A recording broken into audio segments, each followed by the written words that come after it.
Hi there. My name is George, and my lovely assistant and I are going to teach you the basics of guitar and the foundation of any and every rock and pop song ever written in the human history. You note a couple of varieties of instruments here. There is an acoustic jazz guitar. There is a lap slide guitar. My lovely assistant is holding an acoustic folk guitar, and then your standard issue electric guitar. Let's go back to the acoustic guitar and we'll talk about the components.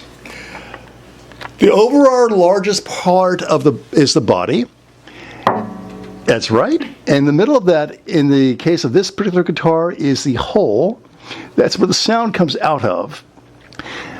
Going from, well, absolutely. You note the jazz guitar actually has what's called F holes. They're reminiscent of something you might see on a violin, a cello, a contrabass. That also functions exactly the same way as the hole. The element you see on your far left of the instrument above the girls that are waiting for your smile is called the bridge. Below that is the pick guard. Then we have the strings. Now the strings are identified top to bottom as the lowest string top, the highest string bottom. And the strings are E, A, D, G, B, and E. There is, on our right, the neck, which is comprised of the dots and the fretboard, which identifies where your fingers lay in terms of your playing.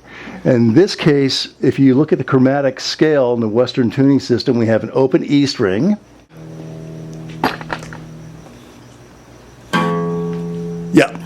F sharp, G, G sharp, A sharp, B, C, C sharp, D, E, D sharp, and then E again. That is the 12-tone chromatic Western scale, which all Western music is based on of. Now, going all the way to our right, the little white strip you see next to my lovely assistant's left hand, our right hand, is called the nut. And furthermore, to the right of that is the headstock, which also contains the tuning pegs.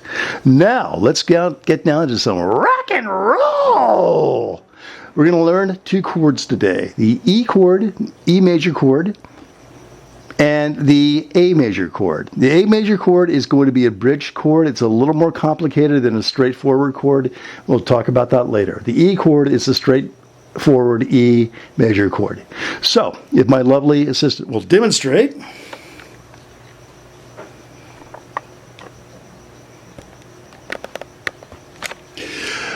You take your first finger, your pointer finger, you put it on the fourth string from the top on the first fret.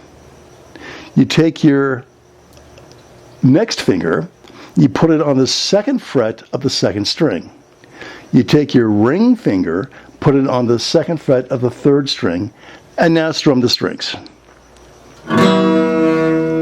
Lovely, except you're playing an E minor chord, not an E major chord. Let's do that again. Okay, first finger, your pointing finger, fourth string. Yes, there you go. Lovely. And you know what to do there? And there. That is an E major chord. Now you want to be sure your fingers are pressed down hard, and you want to be sure that your thumb is not hanging over the top of the neck. There you go, because you want to have your hand in what's called a very good position.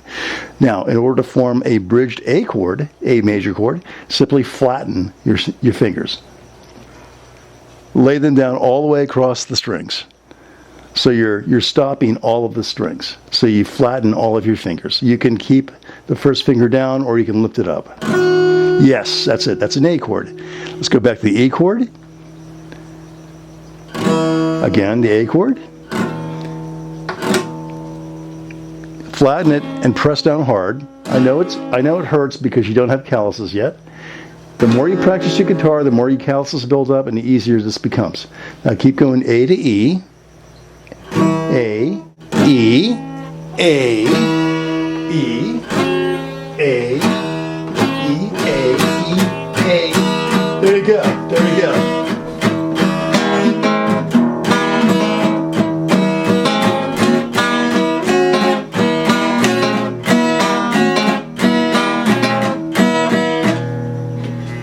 You just wrote your first rock and roll song. This has been your first guitar lesson. Keep plucking. Thank you, Georgie.